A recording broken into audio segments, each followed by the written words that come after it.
Selamat sore, pada kesempatan kali ini saya akan membahas mengenai tugas individu dari mata kuliah Computer Auditing. Adapun topik yang akan saya bahas di sini ada dua, yaitu yang pertama manfaat jika dilakukan audit bagi perusahaan, kemudian yang kedua dampak atau akibat jika tidak dilakukan audit.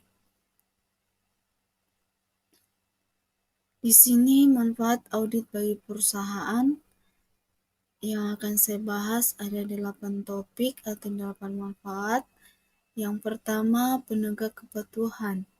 Ketika auditor memverifikasi data keuangan, mereka secara alami memastikan bahwa organisasi perusahaan telah mematuhi semua ketentuan hukum.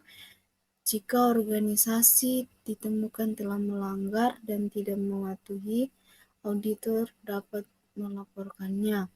Kemudian yang kedua, laporan terperinci.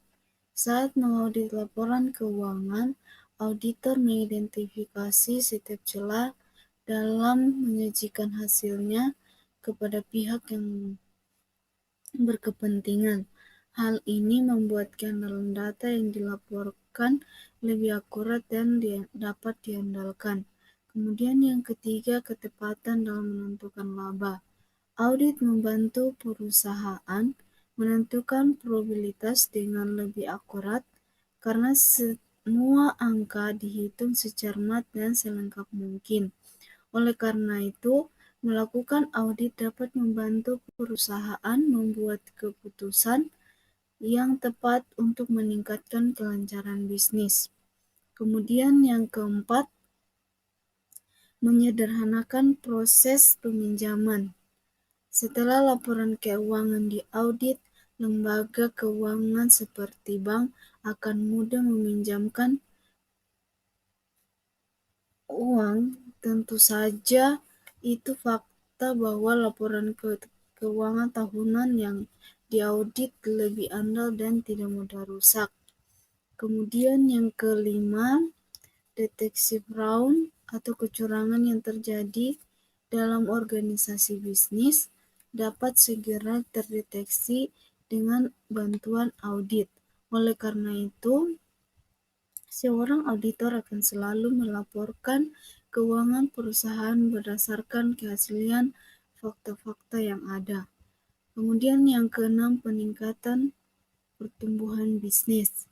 Auditor adalah pihak yang independen, sehingga setiap sudut pandang dan saran yang dibuat tidak untuk kepentingan pribadi.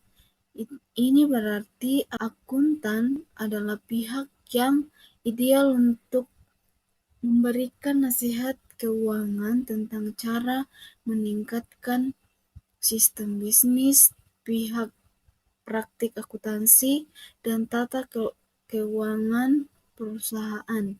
Kemudian yang ketujuh, bantuan perencanaan dan penganggaran. Audit keuangan membantu memastikan keakuratan laporan keuangan perusahaan dengan menganalisis setiap transaksi yang terjadi. Oleh karena itu, aliran uang masuk dan keluar dapat dirinci dengan jelas.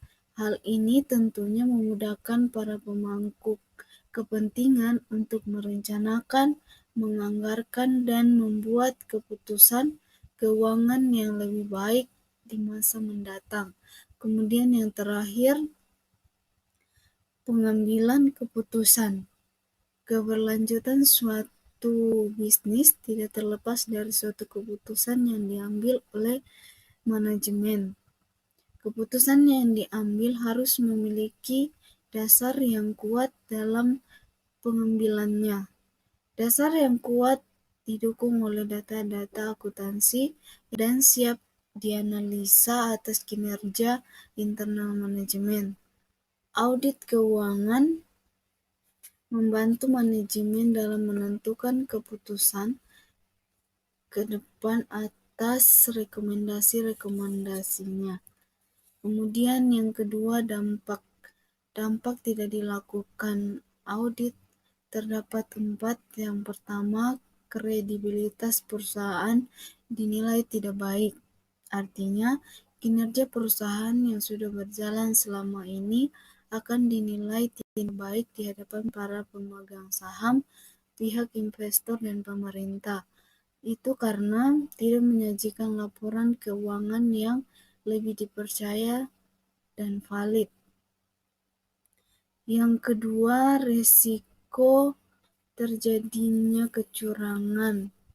Dalam hal ini, terjadinya tindakan kecurangan yang dilakukan oleh orang yang tidak bertanggung jawab.